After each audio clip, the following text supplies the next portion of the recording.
on each subject. How detailed do you want it, Stan? Well, this is the written detail. I think it's more just to go through. So we got, you know, $6,000 of capital away for enforcement equipment, right? Okay. Glocks and the tasers. Then. But I go into the next year. Oh. I'm assuming that's $10,000, not $10. Where? The computer. Oh, Yeah, if it's 10, I want to know where See, you're we're all really blind, and I saw that a coma on mine. So 10,000. So that was for 2013, 2014 is what they wanted on that part, Stan. Okay. Okay. Spell check, catch that. Just, you know, just I want you to just roll through it real quick so that council all has a chance to hear. And I would say to council, if you have questions, yeah, just jump in on this. You know, I'll wait till she gets done. I've got some things I'd rather have. okay. Outside. Fiscal year 2014-15, computer upgrades, approximately $10,000 to replace our in-house computers and servers.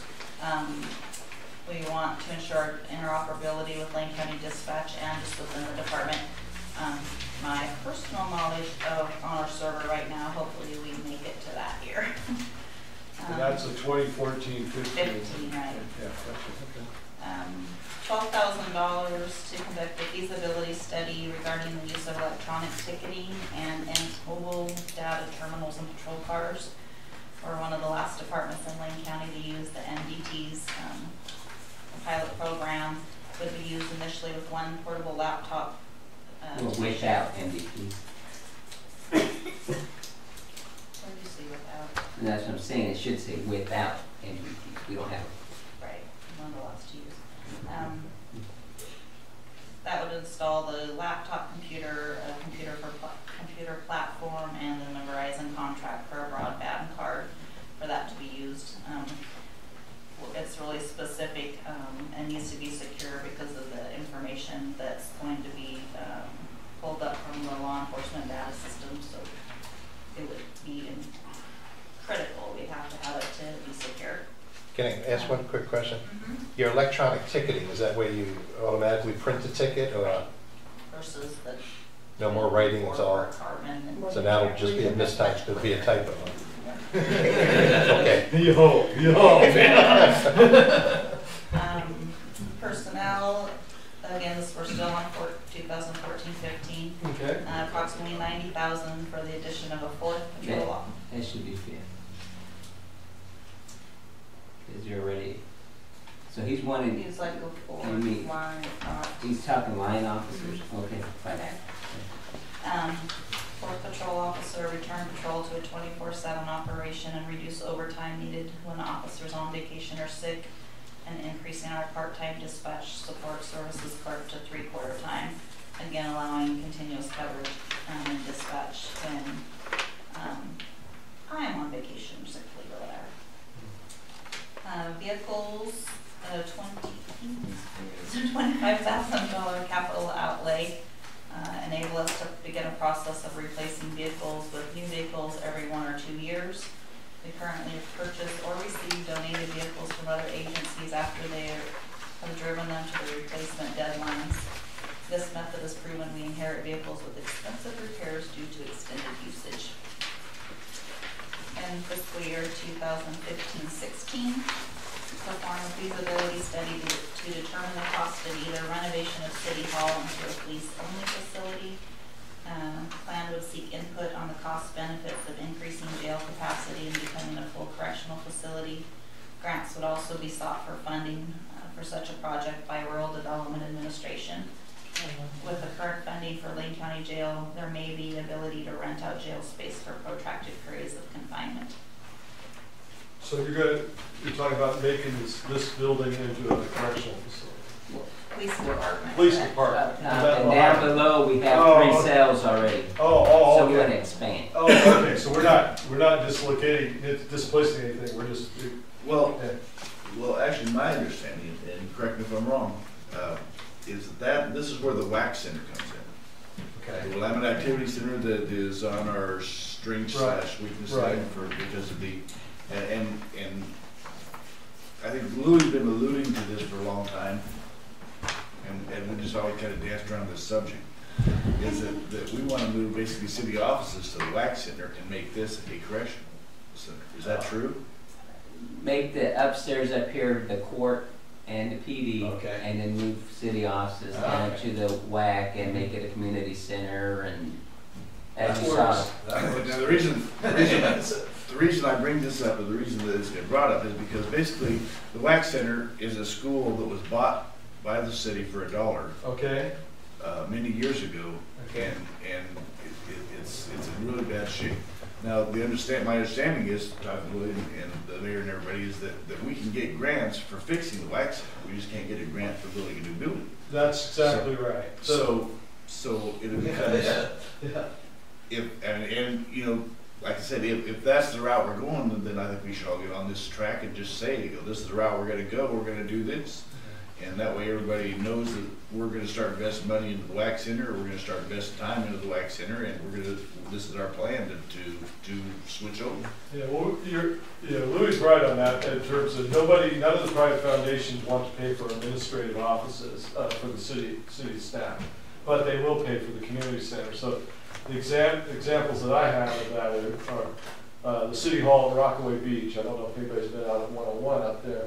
That has a community center in it, and the city offices are in the second floor. And so the community center is paid for all out of grants.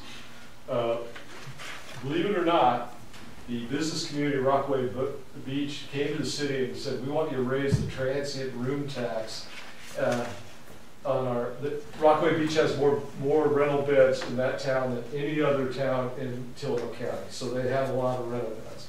They wanted you to increase that so we had a meeting space so we could bring people into Rockaway Beach. When I first sat down with them, they wanted a convention center like Seaside. I said, not gonna happen. Yeah, but the long and short of it is the grants. I think it was about a $1.7 million project. The City Hall portion of it was about $600,000. 1.1 of it was grants that paid for the community center, and then a health center was part of it. So on the main floor is a health center, community center, and the second floor is the city offices. Umatilla did the same thing. Library, City Hall. So the council chambers are not council chambers. Those are community meeting chambers. So we could pay for everything but the city offices. So the city offices are on one end of the building. Council chambers or the community centers in the middle, and the libraries on the other side. So the library and the community center were paid for. The city had to come up with, they'd saved enough money over years to pay their portion of the city hall. So that was really a fortuitous thing, because that was, first bid came in at 2.9, then the economy tanked, as we all experienced. And we got built for 1.9, so less than what we had budgeted. So that doesn't happen very often, but that is a way to approach that. Yeah, you can definitely do that. Louis got the pathway down. He's got it figured out on that. So okay, so can I ask you? I guess the guy goes along with goals, but my experience has been we're really not trying to solve the problem right now. Right. We're just trying to throw out what we'd like to do, Right. not how we'd like to do it. Right. That comes in later. Right. So what you're talking about is appropriate, but expanding on that, you actually captured most of what I was going to ask about anyway. For instance, expanding the area, the jail area is feasible. Right. But that's just what do we want to do, not how we're going to do it. right, okay. No, if Oakridge does grow, we'll have a lot more criminals, I'm sure. So don't keep your Okay. Quote some other things that will link to sort of and let you take care of. Yeah. That's what we need to do, is push it. So fiscal year 16-17, communications, approximately 5,000 per year. We're currently mandated by federal government to become fully digital, our radios in 2018. This conversion to digital narrowband. Our current radios are capable of the conversion. This cost would be for support of the infrastructure and equipment maintenance and replacement. Fiscal year 2017-18, personnel, approximately 80,000, the addition of a 5th officer in patrol. Current indications are that the economy will continue to improve. With that should come an increase in population and industry. There's a need for a detective position currently. This would allow our officers to increase enforcement and traffic crime prevention and support of an officer part-time in schools. Equipment, approximately 4,000 public safety assessment fund. This is a replacement of our outdated bullet-resistant vests. This will be at the time when the manufacturers recommend replacing vests due to wear and age. The cost is approximately 1/2 of the actual cost due to the federal vest replacement program. And also training, approximately $5,000 a year to increase training in firearms and defensive tactics.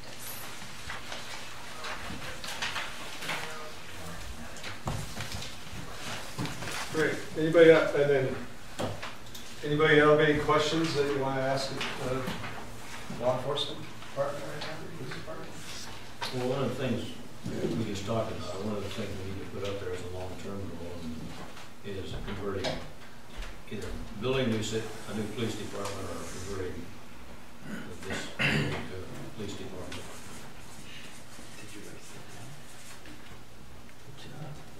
And then upgrading the WAC. I don't know if that's in this area or in a different administrator area. I'm just going to put it in here, Mr. Mayor, but That's all contingent on whether or not we can upgrade the WAC, so that could be down the road a few years. That's one. The upgrade from the Generation 1 to the Generation 5 series Glocks. I've owned guns for 20 years. You know what? This is. What that does is basically the weapons have been improved on each generation, and the Generation 5, what it does is instead of having to buy a Model 23 and a Model 22, you can buy all Model 22s because you can change the size of the grip, okay? You can also, on the newer generations, you can also put the laser sights, the flashlights, and those kind of things. And the Gen 1s and Gen 2s, you can't do that. So $500 for a flashlight and a laser? Yeah, I would do it. What you get trade-in? And pearl handle grips? They're about 250. They're about 250. It gives about 250 to 260 trade-in, and so we're paying about another 250 for them. So pretty And it's a reasonable. goal. It isn't It's a goal. and written in blood. It's just a goal. No, I'm just curious. Louis, wouldn't it be true when you have the, I don't remember which year, but request to have, hopefully, the money to afford to add an officer, you would need that same amount every year thereafter? it would I mean- increase the budget for you. Yes. Yeah. Oh, sure, you're correct. That's Okay, Yeah. let's move to another department. That's at PERS, right? Yeah, you can go. And check them out. I like to chug along and objectives that it we is. have kind of. Okay, sure. This is objectives, these are not per year because it's not something that we probably could attain all in subsequent years. It's just overall, we took a look around and assessed the situation up here. You need another one up there?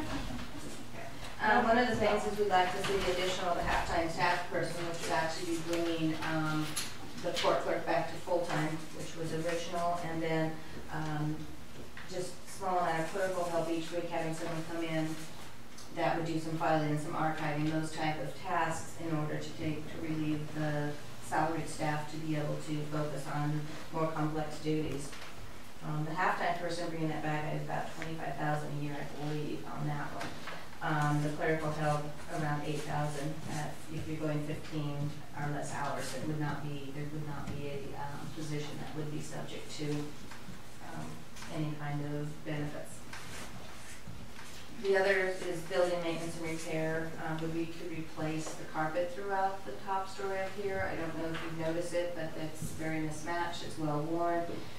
We need to address some electrical lines that go across and redo that. Yeah, part of that would be to replace the front counter so that we have a more secure entrance, and also being able to bring the electrical so that we don't have extension cords running across. These are ballpark figures. I mean, it was something that I was going high range. Probably it could be due for a lot less. We're Louis told me approximately 3,000 square feet for the top up here, so I estimated on that for carpet at 10,000. I'm sure it could be done for a lot less than that because of the grade of carpet. I just went with, actually ended up, I called Jerry's and asked him what a low range carpet installation, and that was, and that they're talking about pads and carpet and installation on that. So replacing the front counters at about $3,500, and there's also the chance that you could get a carpenter in here to actually modify the ones that are out there to bring us into more what we want to see, to be better used to citizens coming walking through the door, so better customer service and also for safety.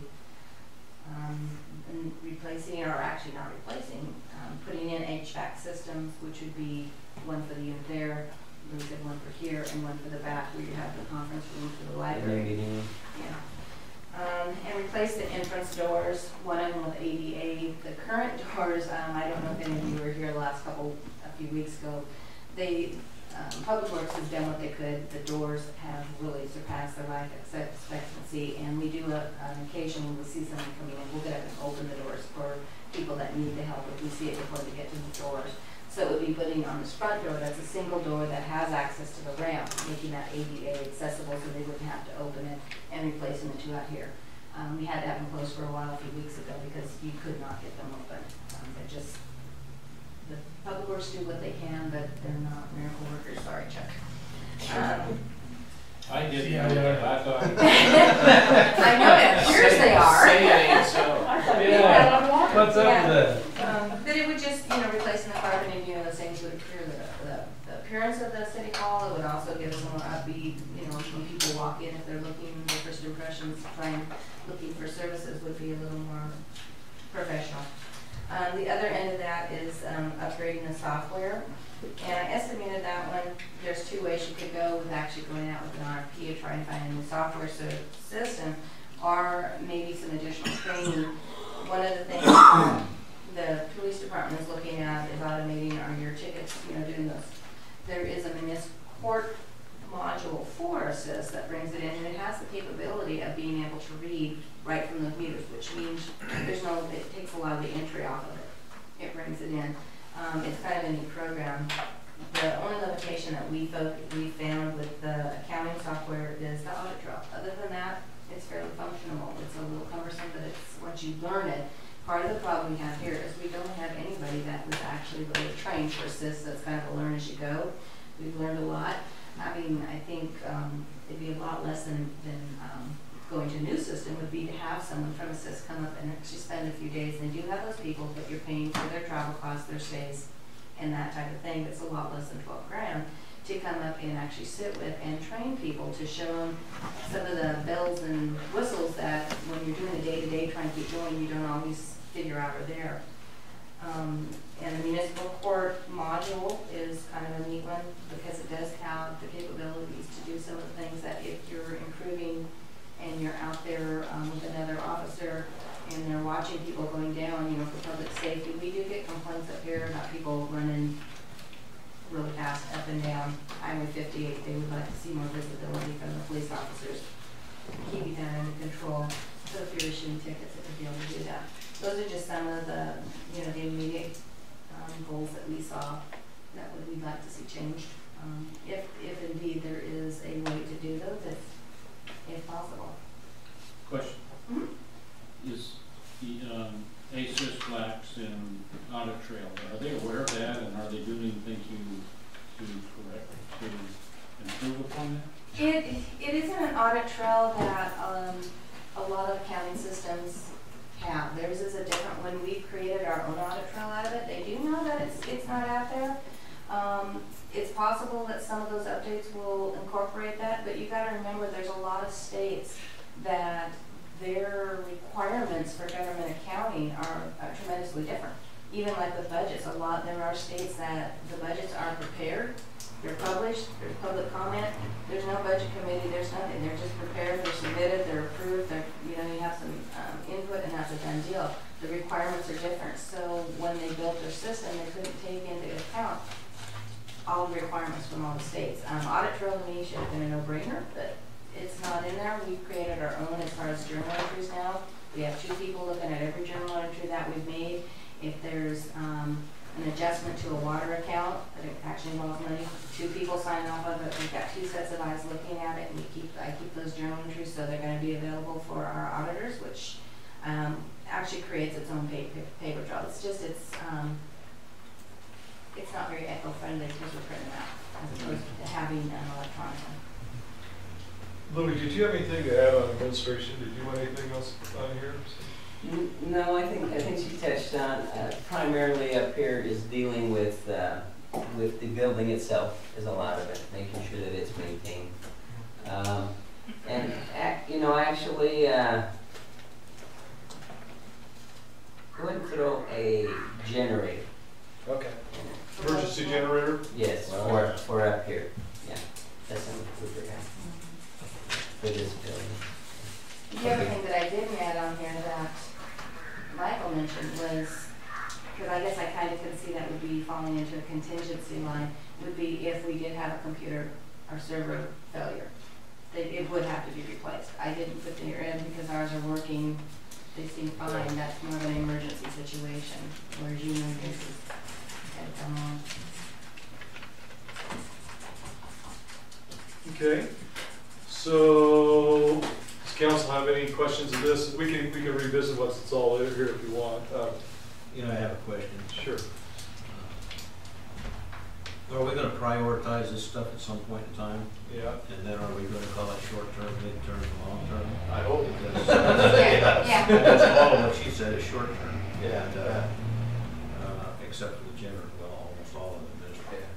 Well, actually, not that. I wouldn't consider all of that short-term under admin. Yeah. That's what I mean. I was talking about all that. It could all be budgeted out in the next few years, but it should be here because we're looking at the next few years. So. Sure. The doors are probably the #1 on mine because it's really hard for like seniors or somebody that's a cancer. That door is so heavy. Yeah. And they. That's why, process-wise, we do this, then we do a general community visioning, we get that input, and then we come back to you guys and you have to bite the bullet and make some priorities. And do the priorities. Okay. Yeah. So- All right. Good. Okay, next department, please. Yep. I'll hand it out while you talk. I know. I want to make sure I get one. I'll get one back. Whoa. You guys better get Utilities. That's why I went first. Mine don't seem like much. Whoa! Hey, It looks better with my glasses on. I just touched base on the high ticket items, and these, there's lots of little things, but, that's everyday stuff. Actually, there's nothing on here that isn't